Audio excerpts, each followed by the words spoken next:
বিশ্বনবী ডেকে বললেন, ফাতেমা, তুমি বিশ্বনবীর মেয়ে হতে পারো, কিন্তু আলী তোমার স্বামী। আলী যদি তোমার উপর নাখোশ থাকে, জান্নাতের দরজা তোমার জন্য খুলবে না। বিশ্বনবী কারো হাত ধরে টান দিলে ওই লোক বসে থাকতে পারে? উঠে গেলেন, ঘরে নিয়ে আসলেন। নিয়ে এসে বিশ্বনবী খাটের মাঝখানে শুইলেন। ডান দিকে শোয়ালেন আলীকে, বাম দিকে শোয়ালেন ফাতেমাকে। এবার মেয়ের জামাইকে আর মেয়েকে বুঝাতে লাগলেন, নসিহত করতে লাগলেন, গল্প শোনাতে লাগলেন। কি রোমান্টিক শ্বশুর! এরকম রোমান্টিক শ্বশুর পৃথিবীতে দ্বিতীয়টা খুঁজে পাওয়া যাবে? সুবহানাল্লাহ পড়েন। বিশ্বনবীও কিন্তু কালেকশন করতেন। বিশ্বনবী ঈদের নামাজের পরে মহিলাদেরকে বললেন, তাসাদ্দাকনা, মদিনার মহিলারা তোমরা বেশি বেশি দান খরচ করো, কারণ মেরাজের রাতে আমি দেখেছি পুরুষদের চেয়ে তোমরা নারীরা বেশি জাহান্নামী। নারীরা বলল, কেন রাসূল, আমরা জাহান্নামী কেন, আমগো দোষ কি? বিশ্বনবী বললেন, দুই কারণে। তুকসিরনা লাআনা, তোমরা বেশি বেশি মহিলাদেরকে লানত দাও। রেগে গেলে নারীরা বলে, হেতের উপরে আল্লাহর ঠেড়া হইতো, হেতের উপরে আল্লাহর গজব হইতো, বলে না?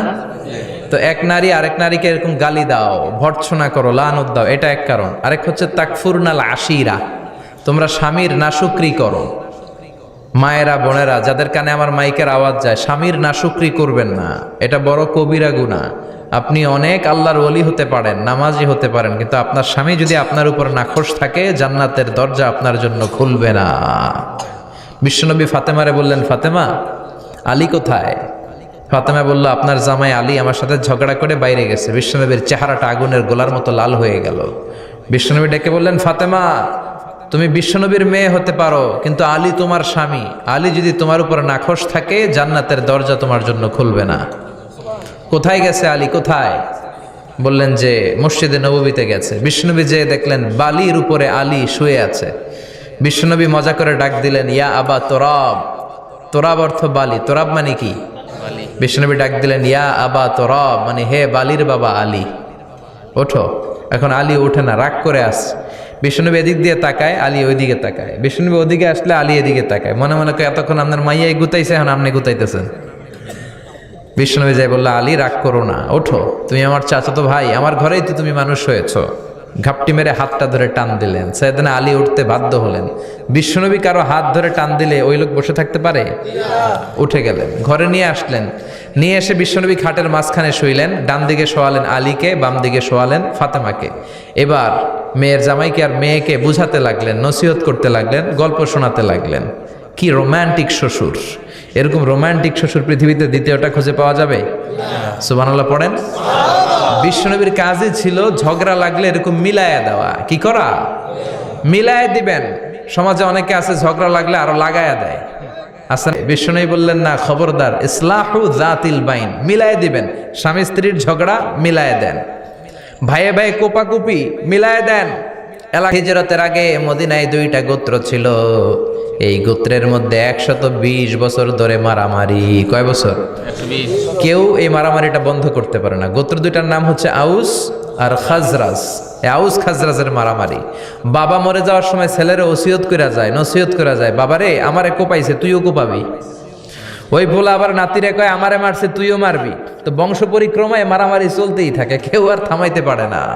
বিশ্বনবী মক্কা থেকে মদিনায় হিজরত করতে এসে মদিনায় বাসাবাড়ি করে 7 দিনের মাথায় 120 বছরের মারামারি থামায় দিলেন। কি নবী ছিল! মিলায় দিতেন। ফাসলিহু বাইনা আখাওয়াইকুম, ভাইয়ে ভাইয়ে মারামারি লাগলে মিলায় দাও। স্বামী স্ত্রীর ঝগড়া হলে মিলায়ে দিবেন। এজন্য মায়েরা, বোনেরা, বিশ্বনবী বলেছেন তাকফুরনাল আশিরা, মেয়েদের সবচেয়ে বড় একটা সমস্যা হচ্ছে স্বামীর নাশুকরি করে। স্বামী দিতে পারলে ভালো, দিতে না পারলে কয় তুমি আমার জীবনে কিচ্ছু দাও নাই। এরকম আছে না নাই? স্বামী আর স্ত্রী বানায় যেজন মিস্ত্রি, সে বড় আজব কারিগর। ঠিক কিনা? এজন্য এই সম্পর্কটা সাইয়েদনা আদম আর হাওয়া থেকে শুরু হয়েছে। কিয়ামত পর্যন্ত স্বামী আর স্ত্রীর এই সম্পর্কের মাধ্যমে গোটা বিশ্বটারে জারি রেখে দিয়েছে কে? তো এই জন্য নারীদের জন্য জান্নাতে যাওয়া সহজ, তারা যদি কিছু প্রসিডিউর মেনটেন করে। বিশ্বনবী বললেন, কোন নারী যদি 4টা কাজ করে, ওই নারীর জন্য 8টা জান্নাতের দরজা খুলে দিবে কে?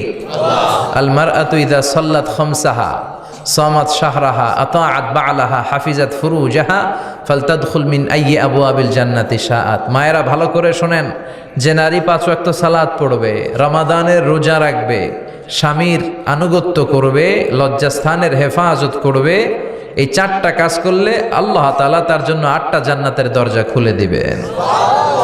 এজন্য বিশ্বনবীও কালেকশন করতেন। তো বিশ্বনবী বললেন, মহিলারা বেশি বেশি দান করো। এই কথা শোনার পরে মহিলারা দান করা শুরু করলো। কেউ নাকের ফুল, কেউ কানের দুল, কেউ হাতের বালা, কেউ পায়ের নূপুর, কেউ গলার চেইন বিশ্বনবীর হাতে জেহাদের জন্য দান করতে শুরু করলেন। বিশ্বনবীর হাত কয়টা? একটা বলে, দুইটা। তো 2 হাতে বিশ্বনবী আর কয়টা নেবেন? আর নিতে পারে না। বেলালরে বললেন, বেলাল তোমার চাদরটা নিয়ে আস। বেলাল এরকম চাদর নিয়ে ধরলেন। বিশ্বনবী কালেকশনের ওয়াজ শুরু করলেন, আর বেলাল কালেকশনের সব জিনিসপত্র গুছাতে লাগলো। কোন সুবহানাল্লাহ। এজন্য কালেকশন করাটাও সুন্নাত, তবে ওটা একটা লিমিটেশনের মধ্যে, একটা সৌন্দর্যের মধ্য দিয়ে কেনা হয়। ইসলাম বলে আল ইয়াদুল উলিয়া খায়রুম মিনাল ইয়াদিস সুফলা, উপরের হাত নিচের হাতের চেয়ে উত্তম। যে দেয় আর যে নেয় তাদের মধ্যে সেরা যে দেয়। চিল্লায় কোন ঠিক কিনা? আবার ইসলাম বলে দেওয়ার সময়ও ভারসাম্য করে দিবা।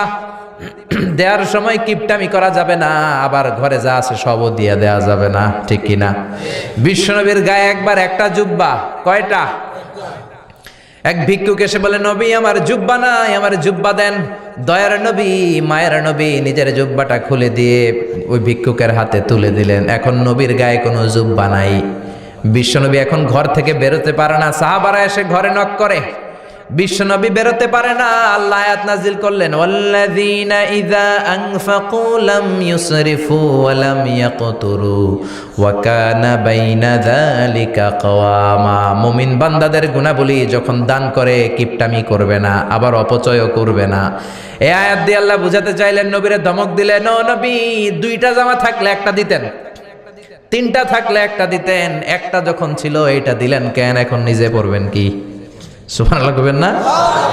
ইসলাম তো ব্যালেন্সড রে ভাই, ইসলাম ভারসাম্যপূর্ণ। ইসলামের সব বিধানগুলো আপনার সাথে স্যুট করবে, ম্যাচ করবে, এটা জীবন ঘনিষ্ঠ। ইসলামে এমন কোনো বিধান দেয়া হয় নাই যেটা আপনার খারাপ লাগবে। অন্যান্য সব ধর্মের প্রতি শ্রদ্ধা রেখেই বলি, আমার ইসলাম যে আহকাম আমাদেরকে দিয়েছে এরকম বিধান কোনো ধর্মের ভেতরে নাই। চিল্লায় এখন ঠিক কিনা? হিন্দু ভাইদের প্রতি আমি শ্রদ্ধা রাখি, কারণ অনেক হিন্দু আমার মাহফিলে এসে কথা শুনে। হিন্দু ধর্মের একটা নিয়ম ছিল সতীদাহ প্রথা। স্বামী মারা গেলে ওয়াইফকেও স্বামীর সাথে বেঁধে আগুন দিয়ে জ্বালায় দাও, ছিল না নিয়মটা? রাজা রামমোহন রায় এসে এটা উঠায় দিল। হিন্দু ধর্মের একটা নিয়ম আছে, গরুর পেশাব খাওয়া লাগে, গরুর পেশাব খেতে হয়। আমরা কি পেশাব খামো গরুর? 1 কোটি টাকা দিলে? 2 কোটি? 5 কোটি? না, এটা আমাদের রুচিতে হবে না। কি সুন্দর, আমাদের রুচিতে বাদে এমন কোন নিয়ম আল্লাহ দেয় নাই। সুবহানাল্লাহ। আবার আমাদের সেলফ ডিমান্ড, আমাদের ডিজায়ার, আমাদের চাহিদা, আমাদের মননশীলতাকেও ইসলাম গুরুত্ব দিয়েছে। বিশ্বনবী বললেন, ইদা জা আল আশা ওয়াল আশা মান ফাকদ্দিমুল আশা ক্বাবলা আল আশা। ইসলামে রাতের নামাজকে বলে এশা, রাতের নামাজকে কি বলে? আর রাতের খাবারকে বলে আশা, কি বলে? ইসলাম বলে এশা আর আশা 2টা যদি একসাথে আসে, এশার নামাজ রাখো, আগে আশা খাইয়ালো। সুবহানাল্লাহ। এশারও আজান হচ্ছে, গরম গরম বিরিয়ানিও চলে আসছে, কি করবেন? আগে বিরিয়ানি খেয়ে নেবেন, আগে পেটটারে ঠান্ডা করবেন। তা না হলে বিরিয়ানির প্যাকেট রেখে দিয়ে যদি নামাজ পড়েন, নামাজের মধ্যে বিরিয়ানির চিন্তা আছে না নাই? সুবহানাল্লাহ কইবেন না? কি সুন্দর ইসলাম। ইদা জা আল আশা ওয়াল আশা ফাকদ্দিমুল আশা ক্বাবলা আল আশা। চিল্লায় পড়েন সুবহানাল্লাহ। এজন্য ইসলাম আছে যেখানে আমরা আছি, কোরআন আছে যেখানে আমরা আছি।